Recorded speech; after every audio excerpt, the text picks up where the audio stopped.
Este podcast é recomendado apenas para maiores de 18 anos. Sexo Explícito. O podcast para você gozar a vida.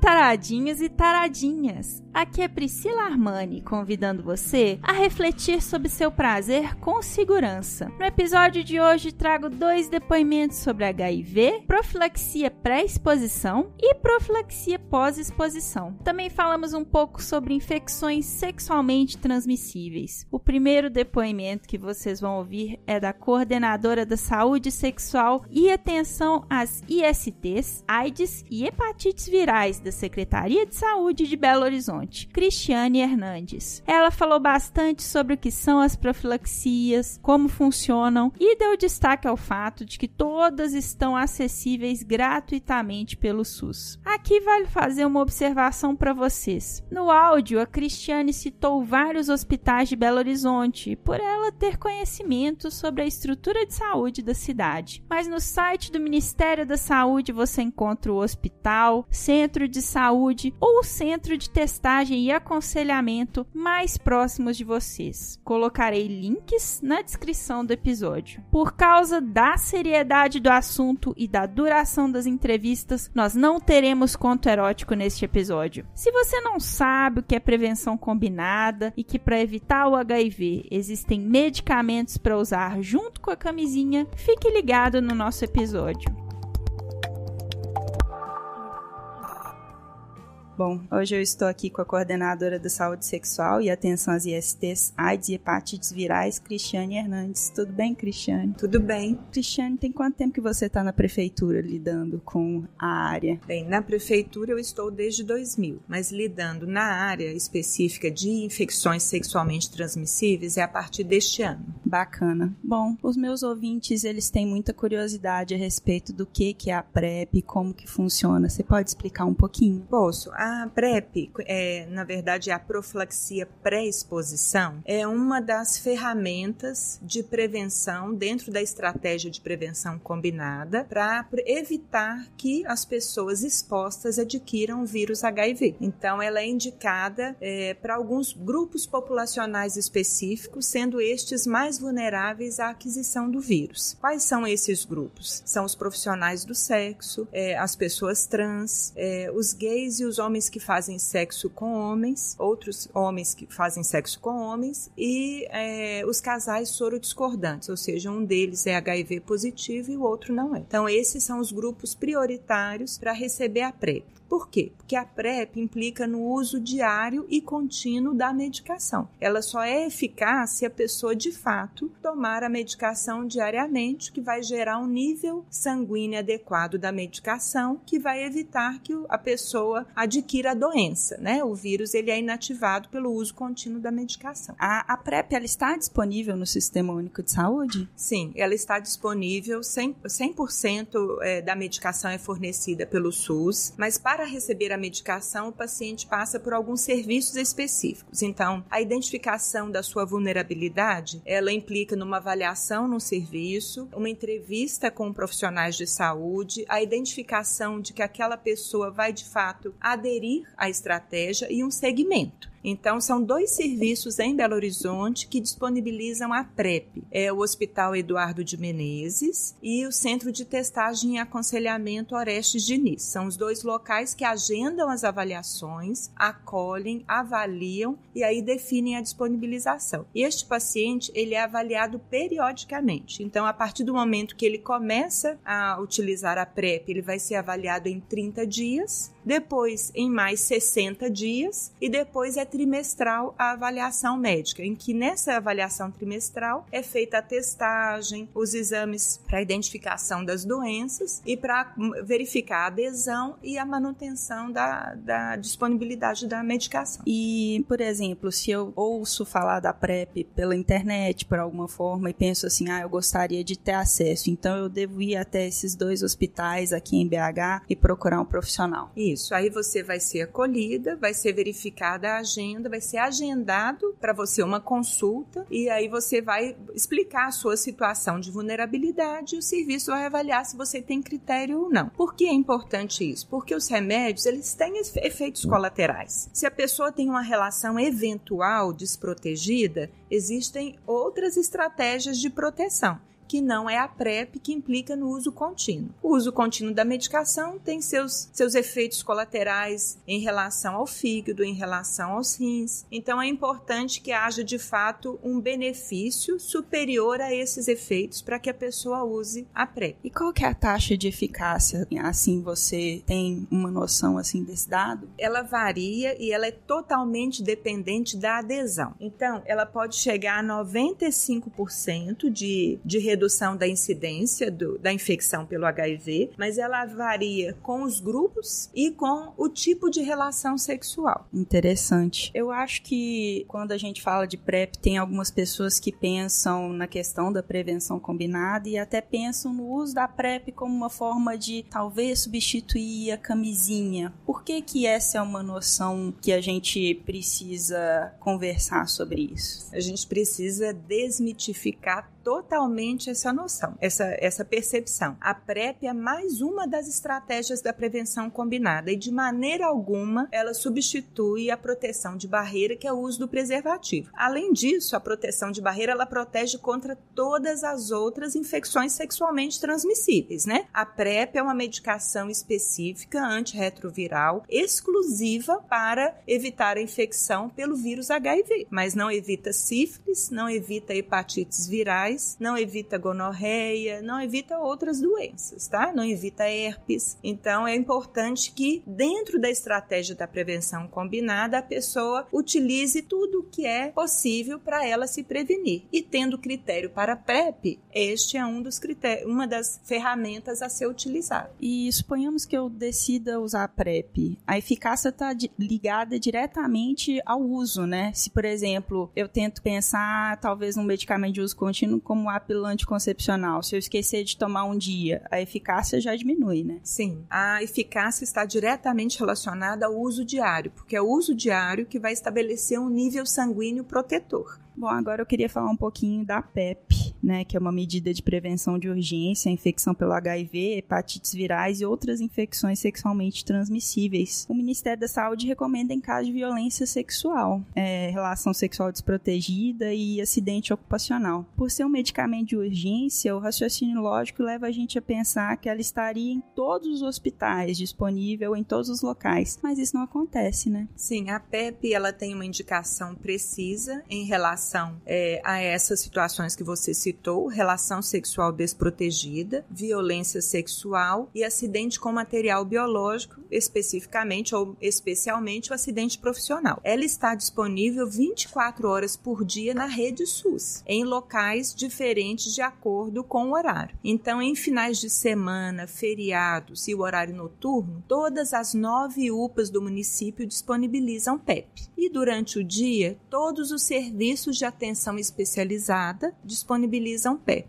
tá? Então são eles: o CTR, o Centro de Testagem e Aconselhamento Orestes Diniz, o Serviço de Atenção Especializada da Sagrada Família, a Unidade de Referência Secundária da Centro-Sul, o Hospital Eduardo de Menezes e o Serviço Especializado da Unifenas. Mas eu preciso de alguma recomendação médica, um boletim de ocorrência? Eu chego no hospital e quero ter acesso à PEP. Como que eu devo proceder? Basta a pessoa informar o ocorrido, né? O fluxo da violência sexual tem algumas particularidades, porque aí implica, de fato, num acolhimento específico, né, da assistência social e o encaminhamento de boletins e tudo mais. Esse é específico dessa área. Mas a relação sexual desprotegida, basta a pessoa chegar à unidade e explicar o ocorrido. Tive uma situação em que eu não usei preservativo, ou o preservativo rompeu, ou o preservativo falhou, porque isso pode acontecer, e era uma pessoa que eu não conheço a sua situação do ponto de vista de doenças e eu gostaria de tomar PEP. Ele vai ser atendido e provavelmente vai ter que usar a medicação.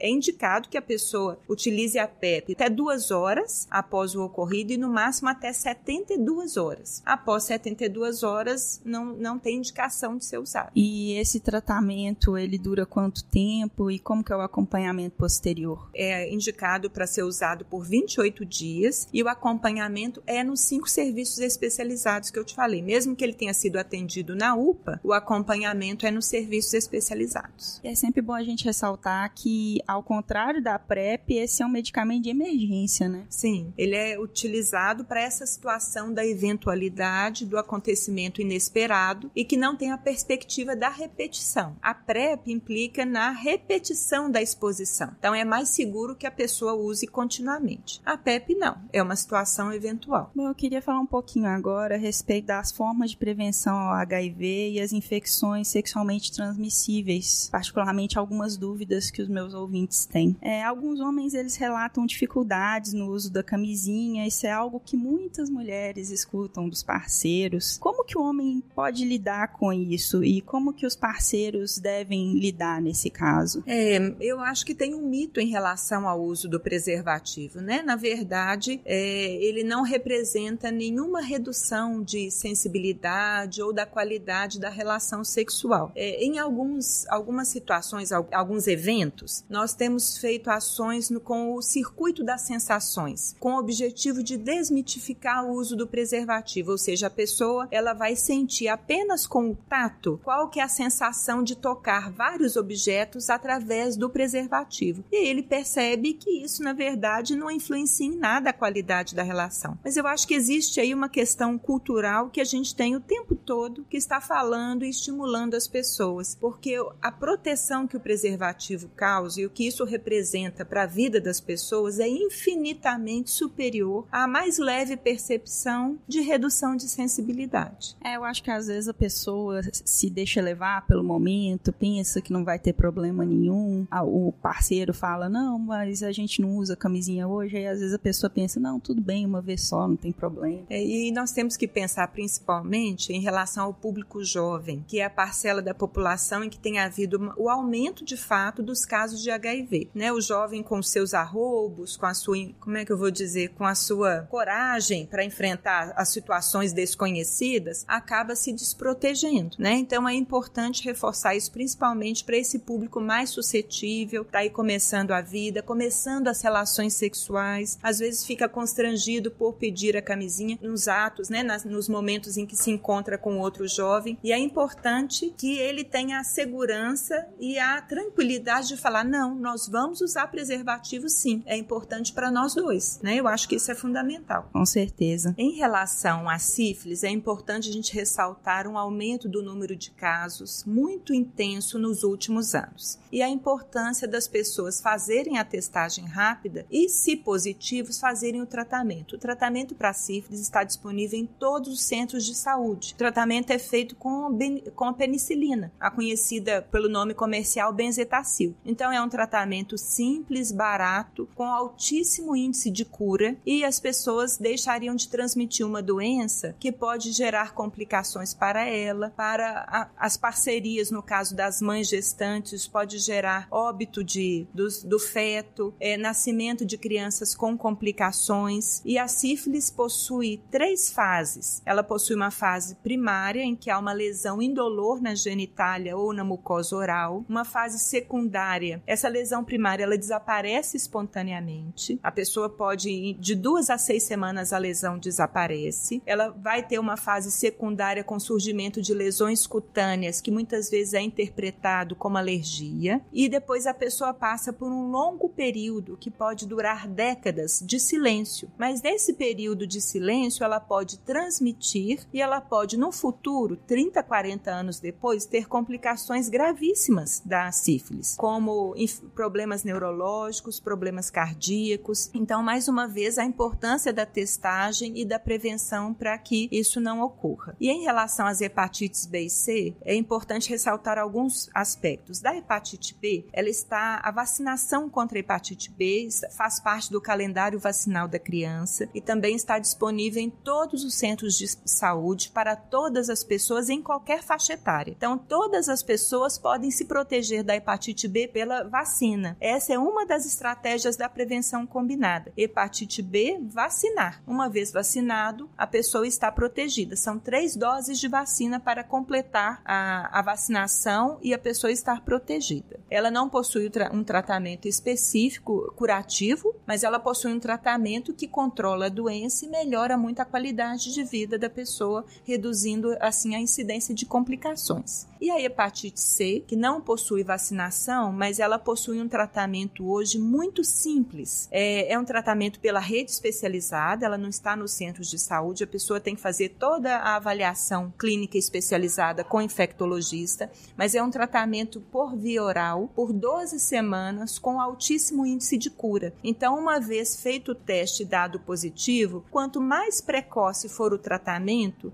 maior é a chance da pessoa não ter as complicações da hepatite C. A hepatite C, a B e a sífilis, como eu disse anteriormente, elas têm um longo período de silêncio. Então, muitas vezes, no caso da hepatite C não diagnosticada, a pessoa evolui com cirrose e evolui com câncer de fígado, que é uma das complicações mais comuns e de causa de óbito. Então, diagnosticar e tratar precocemente é muito importante. Importante é sempre a gente saber, né, como está a nossa saúde, sempre fazer exames. Uma outra doença que é um pouco silenciosa e que também tem vacina é o HPV, né? Sim, o HPV ele está disponível para os adolescentes na faixa etária, porque mudou para homem, para meninos e meninas, é uma faixa etária diferente. Uma mensagem importante para os pais é que eles levem seus filhos adolescentes para vacinar contra o HPV. Essa é uma medida preventiva de saúde e em nada implica início da vida sexual, né? Então é importante que os pais tenham ciência que ao vacinar seus filhos dentro de todo o calendário vacinal, incluindo a adolescência, ele está prevenindo doenças. É uma outra coisa que a gente não fala muito quando fala de AIDS, é do contágio pelo sexo oral. Qual o risco envolvido nisso? Existe de fato um risco pelo sexo oral, pelo trauma que isso pode acontecer. Indica-se inclusive a proteção com filme plástico, né, ou com o próprio preservativo em algumas situações, mas existe um dos fatores, uma das situações em que há risco de contágio é através do sexo oral. Então é importante a proteção. Uma questão que os meus ouvintes colocam bastante é que, por exemplo, no caso do pênis tem a camisinha, né? Você faz o sexo oral com a camisinha e tudo bem. Mas no caso de sexo oral em vaginas, né? Como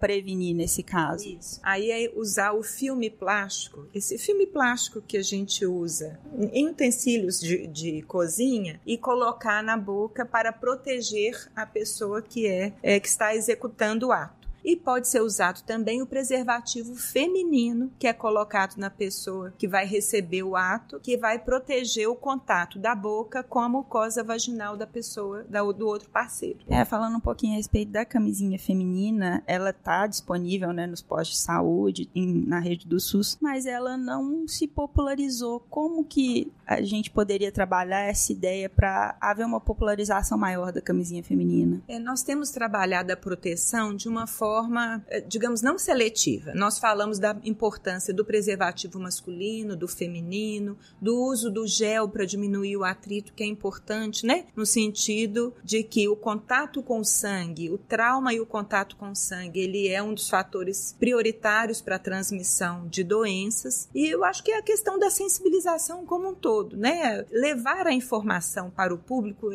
não é simples, é uma estratégia que a gente tem sempre que estar trabalhando. E a mulher tem que se empoderar no sentido dela própria pedir a proteção para ela. Então ela tem que exigir a camisinha feminina se o parceiro não quiser utilizar a camisinha masculina. Eu acho que independente da gente estar num relacionamento ou não, é sempre fundamental a gente saber o nosso estado sorológico. E eu gostaria que você falasse, por exemplo, eu quero fazer um exame para saber HIV, se eu tenho alguma IST, como que eu tenho acesso a esse exame e se é importante a gente conversar com o nosso parceiro sobre isso, né? A gente saber o nosso estado sorológico? Sim, essa sua pergunta é fundamental.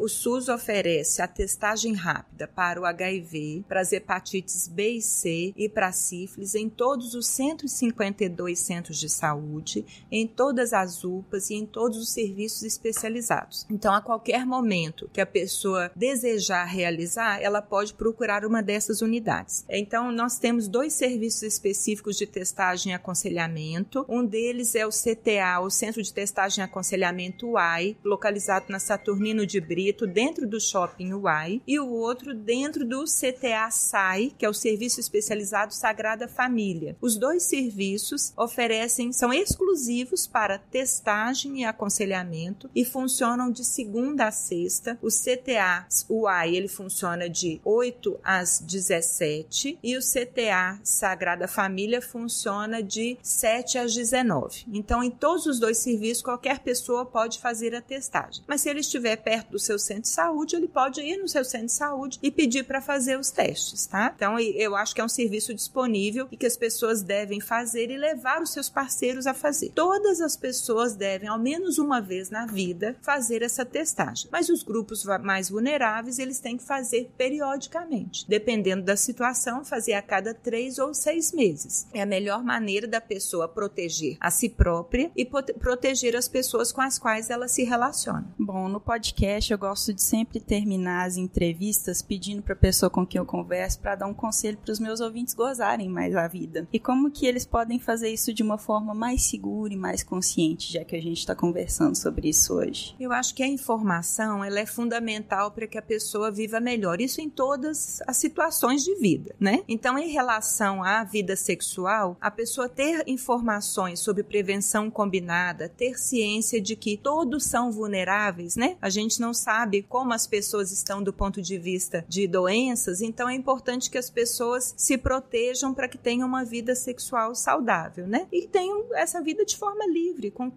qualquer pessoa que elas queiram. Sensacional. Tem mais alguma coisa que você acha que seria importante a ponderar a respeito, né, do que a gente está falando dentro, né, dessa questão do HIV, das ISTs e outras formas de prevenção, de acesso à saúde? Eu gostaria de agradecer a oportunidade de falar sobre um assunto que é tão relevante e tão envolvido em preconceitos, né, na maneira como que cada um lida com a sua sexualidade. É um assunto delicado, mas temos que falar, sim, de relação sexual protegida e das doenças que podem acontecer nesse contexto. Então, quanto mais a pessoa se informa e se protege, mais saudável é a vida sexual que ela vai ter. Sexo é vida, né? Exatamente. Obrigada, viu, pelo seu tempo, pela sua disponibilidade também por conversar com a gente. Eu que agradeço.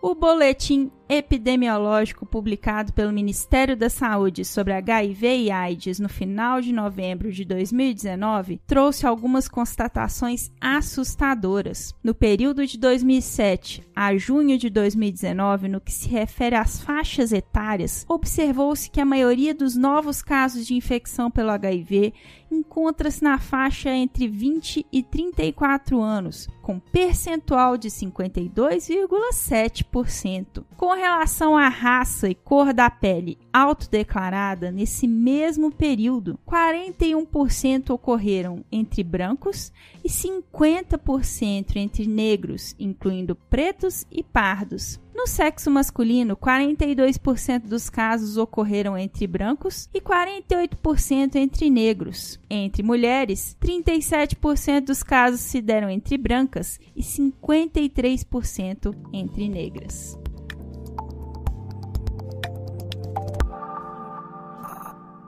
Bom, a segunda entrevista que vocês vão ouvir é com uma pessoa que já convive com HIV há 11 anos e que muito gentilmente concordou em falar sobre a vivência dela. Como nem todo mundo sabe do estado sorológico dela, a identidade da entrevistada será preservada. Eu acho que é um depoimento muito rico. Dados da UNAIDS mostram que em 2018 cerca de 8 milhões de pessoas não sabiam que estavam vivendo com HIV. Não seja uma dessas pessoas. Faça o teste. Conhecimento é poder.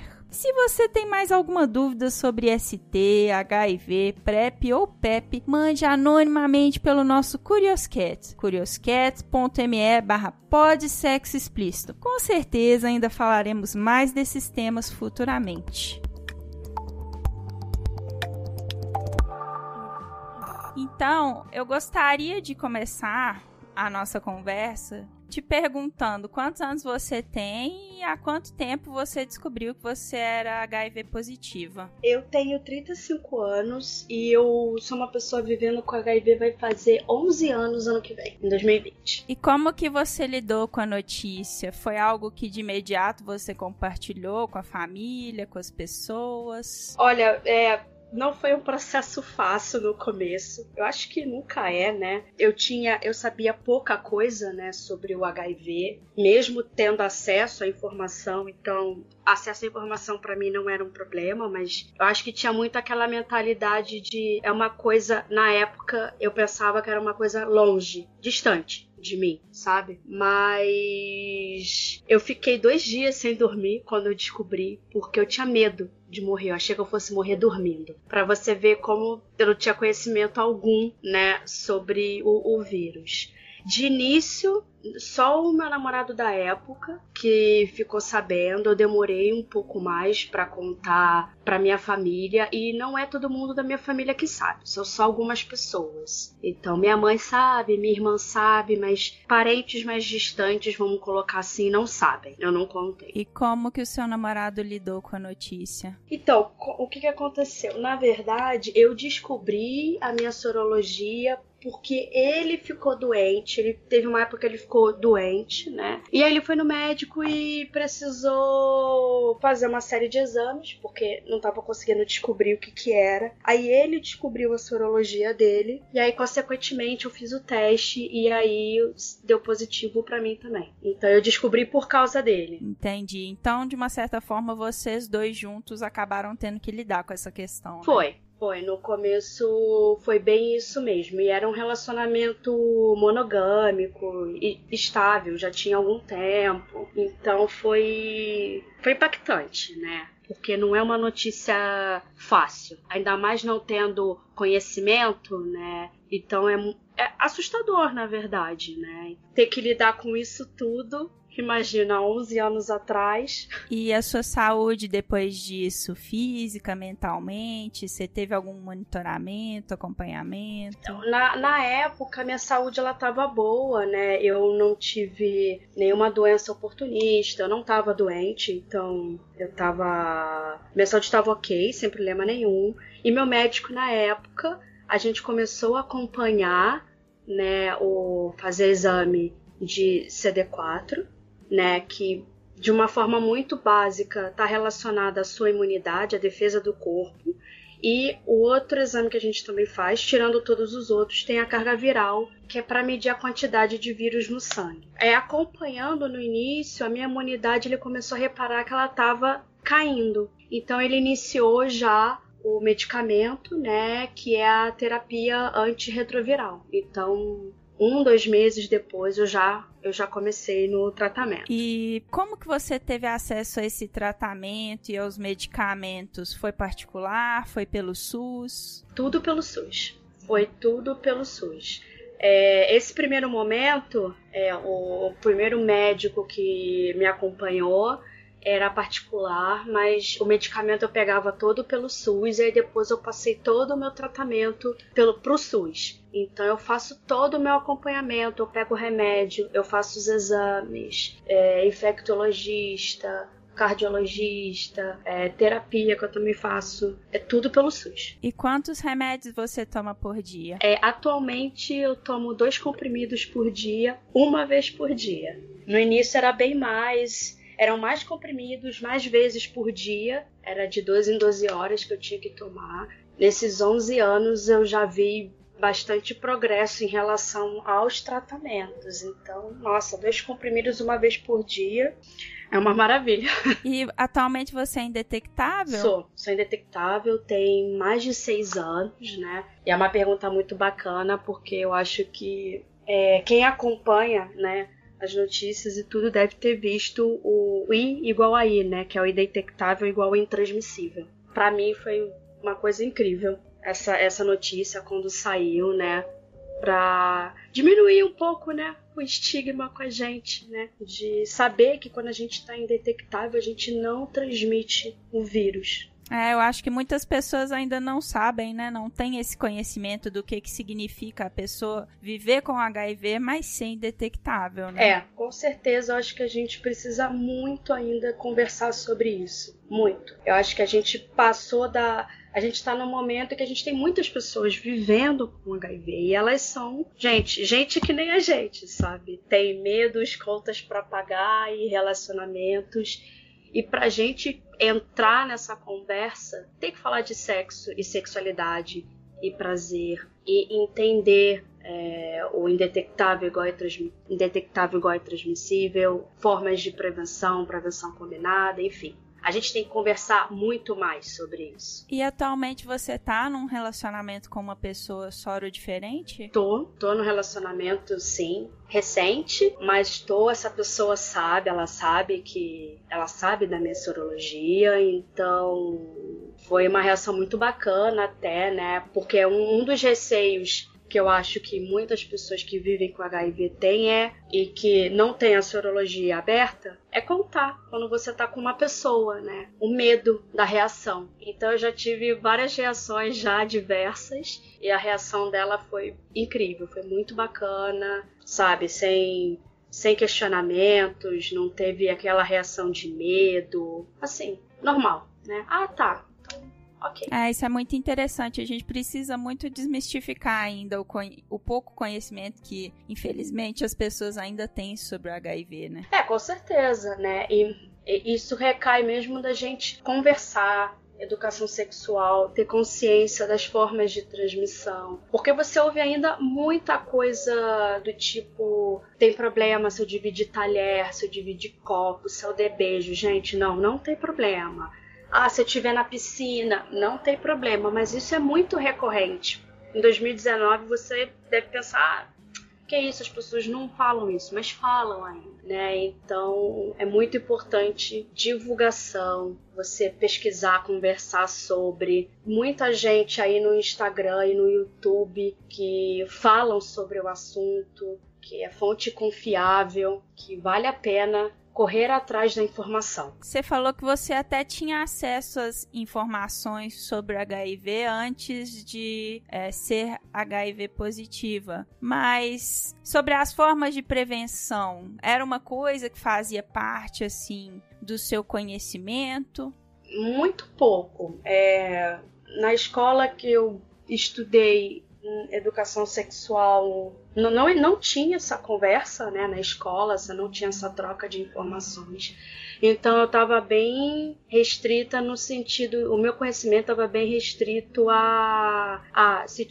se for sexo com penetração, tem que usar camisinha. E ponto, era isso. Só que a gente tem inúmeras outras formas de prazer, né, incluindo o sexo oral, e que você também transmite pelo sexo oral e STs, né? Então a minha informação estava bem restrita a isso. E eu não conversava isso com a minha família, eu não tinha isso na escola. Então eram aquelas informações que era de conversa com amigas, ou você ia descobrindo enquanto vai fazendo, né? Porque é isso, com informação ou sem informação as pessoas transam, né? Então... Pois é, eu até queria te perguntar o quanto que isso impactou a sua vida sexual, né? De lá pra cá. Atualmente eu sou bem mais cuidadosa, busco muito mais informação, tô lendo e divulgando informação e conversando com pessoas. Faz parte do meu cuidado, né? Pro tratamento do HIV, eu fazer exames, no meu caso, de 6 em 6 meses. Isso pode variar de pessoa para pessoa, considerando o andamento do tratamento. E aí eu faço testagem para outras ISTs também, de 6 em 6 meses. E aí a pessoa com que eu estou me relacionando, eu peço esses testes, eu peço para a pessoa fazer, para me mostrar. Eu mostro os meus testes também. Sexo com penetração, com camisinha. Eu faço questão da camisinha, porque para mim tem outras ISTs e tem questão da gravidez também. Tem outras formas de proteção, PrEP, PEP. Então eu busco muito mais informação e eu me sinto muito mais tranquila hoje em dia tendo essas informações à disposição, né? Que para mim informação empodera muito, então eu me sinto muito mais empoderada, uma relação muito mais saudável com o prazer. PEP e PrEP são novidades, né? Quando você começou a se tratar, não existia, né? A PrEP, se eu não estou enganada, ela foi protocolada em 2017, então super recente, e a PEP eu acho que foi em 2010, então eu não tinha essas ferramentas à minha disposição, né? É bem recente, então naquela época era muito realmente camisinha, era camisinha. Eu acho que nem esse diálogo de testagens que a gente fala muito hoje em dia, não me recordo na época de ser uma conversa, uma orientação recorrente. É super recente isso. O que é legal, quer dizer, legal no sentido que bom que a gente tem agora, que são outras maneiras de a gente falar de prevenção, né? Prevenção combinada. Então você consegue achar uma que te atenda. Sim, em termos práticos, além desses 2 comprimidos que você toma por dia, sua vida sexual, existe mais algum impacto do HIV na sua rotina hoje? Não, na minha não. A gente tem os cuidados que eu acho que é uma orientação que todos os médicos passam para todo mundo, que é praticar algum exercício físico, uma alimentação balanceada, né? No meu caso, eu vou na infectologista 2 vezes por ano para fazer os exames de rotina, para ver se está tudo bem. E é isso. Aí eu vou em outras consultas que fazem parte já da nossa rotina, ginecologista, esse tipo de coisa, mas tirando os exames mais específicos e o uso do medicamento, na verdade, não sinto nenhum outro impacto, né? Agora, se a gente for para o campo social, aí já é diferente, né? Eu imagino que, assim, você se sinta mais confortável de só compartilhar o seu estado sorológico com as pessoas mais próximas por causa desse estigma que, infelizmente, ainda hoje temos, né? É por aí. Eu tô fazendo todo um trabalho porque, na verdade, eu quero abrir a sorologia, né? Eu tô chegando a essa conclusão, porque pra mim é muito incômodo, né? Ficar guardando isso. E não deveria ser um problema, porque se você fizer uma rápida pesquisa, a OMS considera o HIV uma doença crônica como a diabetes. Só que a diabetes, ninguém tem problema em falar. O HIV já tem. E muito porque está relacionado ao sexo, né? Então, sexo, sexualidade ainda é um tabu muito grande. Mas as pessoas têm que se sentir confortáveis para falar, para poder conversar sobre o assunto. Acho que essa semana a UNAIDS soltou uma pesquisa em que eles falam sobre o estigma do HIV. E você vê os números, é impressionante. A pessoa tendo preconceito no trabalho, sendo pedido exames de HIV sem que a pessoa soubesse, isso não pode ser feito em hipótese alguma. Infelizmente, ainda as informações não estão chegando em todo mundo, o que é uma discussão super válida, né, do que a gente, como sociedade civil, pode fazer para aumentar essa comunicação, essa difusão de informações, porque eu acho que atualmente, isso eu vejo várias pessoas que lidam com o tema diariamente, que são ativistas e médicos, a principal barreira atualmente é o preconceito, é a principal barreira para as pessoas que acabam de descobrir a sorologia iniciar o tratamento. E o tratamento tecnicamente é simples, você toma 2 comprimidos e tem que fazer exames de tempos em tempos. É o mesmo tipo de acompanhamento de quem tem uma cardiopatia ou uma diabetes, enfim, todas as outras doenças que requerem um acompanhamento constante. Bom, a gente sabe, segundo as estatísticas, que a maior parte das novas infecções por HIV hoje no Brasil estão na faixa de homens de 20 a 24 anos, segundo o último boletim epidemiológico do Ministério da Saúde. Qual conselho você daria para os jovens de hoje que não usam camisinha ou que não se preocupam com a AIDS na rotina sexual deles? O que eu tenho pra falar, na verdade, é que, gente, fazer sexo é muito bom, mas é melhor ainda quando você faz sem preocupação nenhuma. Então, hoje em dia, a gente tem, além da camisinha, PrEP, PEP, exames rápidos que você pode fazer para outras ISTs. Então, nos CTAs você consegue fazer esses exames. Façam os exames. Vejam qual a melhor forma de proteção que te atende. Não transfira, né? A gente às vezes transfere muito para outra pessoa nosso cuidado com a saúde. Não transfira para outra pessoa. É sua. Busquem informações. Perguntem, vai no post, pergunta ao seu médico, faça os exames. Vejam o que funciona melhor para você. Porque hoje em dia a gente fala o tratamento tecnicamente é simples, mas não é fácil, né? Você receber o resultado do exame, dar positivo, toda essa trajetória. A gente ainda tem essa discriminação tremenda. Então se cuidem, busquem o que for melhor para vocês em matéria de proteção, mas não deixem de se proteger, não deixem de se cuidar, não só para o HIV, mas como outras ISTs também, que a PrEP, por exemplo, ela é voltada para o HIV, mas você tem outras ISTs ainda, né? Vamos nos cuidar como um todo, que vai ser bem mais prazeroso. Sensacional. Bom, eu gostaria de te perguntar se você quer deixar alguma dica de uma fonte de informação, um canal no YouTube ou no Instagram, que você lembre que possa ser legal pro pessoal acompanhar. Olha, eu posso dar mais de uma indicação? Claro que pode. Então vamos lá.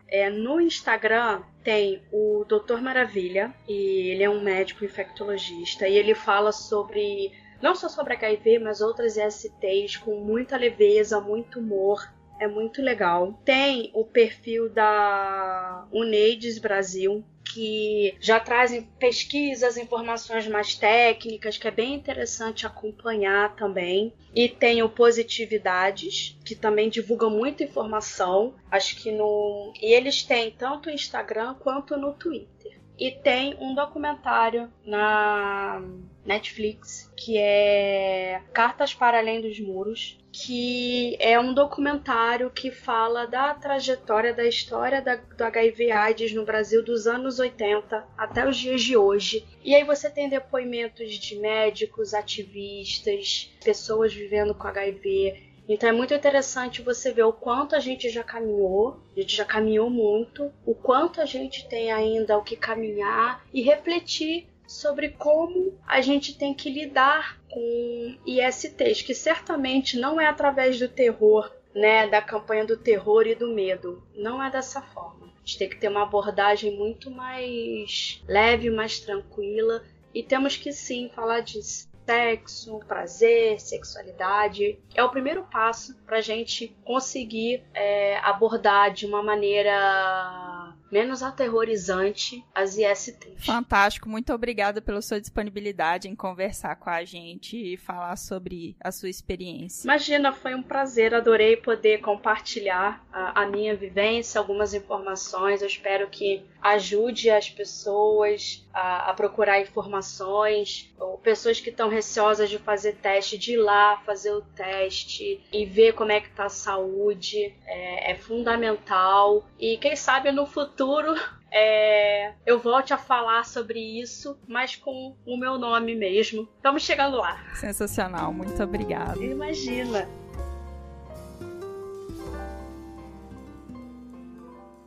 Relatório do Ministério da Saúde indica que, entre 2010 e 2018, houve um aumento de 4.157% nos casos de sífilis no país. De acordo com a Organização Mundial da Saúde, diariamente ocorrem 1 milhão de novas infecções em todo o mundo. Os dados são preocupantes, já que a presença de ISTs aumentam em até 18 vezes o risco de uma pessoa ser infectada pelo HIV.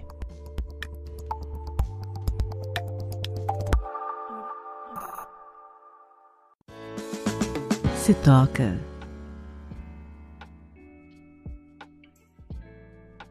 Além da dica de sempre de usar camisinha em todas as relações, hoje Hoje eu vou falar de uma série que está na Netflix e de alguns podcasts muito bons que também fizeram episódios sobre HIV, ISTs, PrEP e PEP. Bom, eu não posso deixar de dar a dica da série Pose, cuja primeira temporada está na Netflix. Série de Ryan Murphy, produtor responsável por Glee e American Horror Story. Pose se passa no meio dos anos 1980, retratando o universo dos bailes nova-iorquinos, onde surgiu a cultura do Vogue, um estilo de dança norte-americano muito rico. Para entender o que o surgimento da AIDS significou para a cultura LGBT, essa série é fundamental. O elenco é fenomenal, as histórias são muito humanas e o roteiro é muito emotivo. Eu considero uma série fantástica, eu choro em todos os episódios. Não perca a oportunidade de assistir Pose. O HQ da Vida, podcast que eu já recomendei aqui no programa algumas vezes, produziu 2 episódios sobre o tema, inclusive entrevistando o ator e youtuber Gabriel Estrela,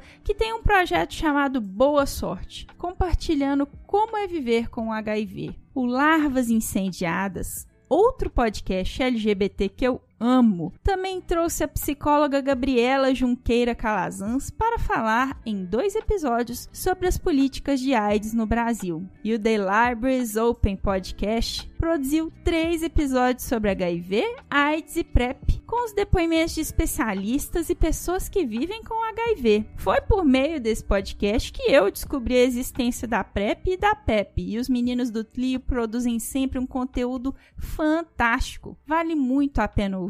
Todos os podcasts que eu citei aqui estarão com links na descrição do episódio. E você, já ouviu algum episódio de podcast sobre o assunto? Gostaria de deixar a sua recomendação? Manda pra gente pelo Twitter, @podsexoxp, ou pelo e-mail sexoexplicitopodcast@gmail.com. Valeu!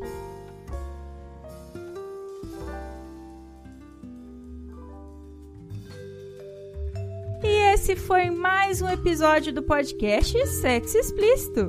Foi bom pra você?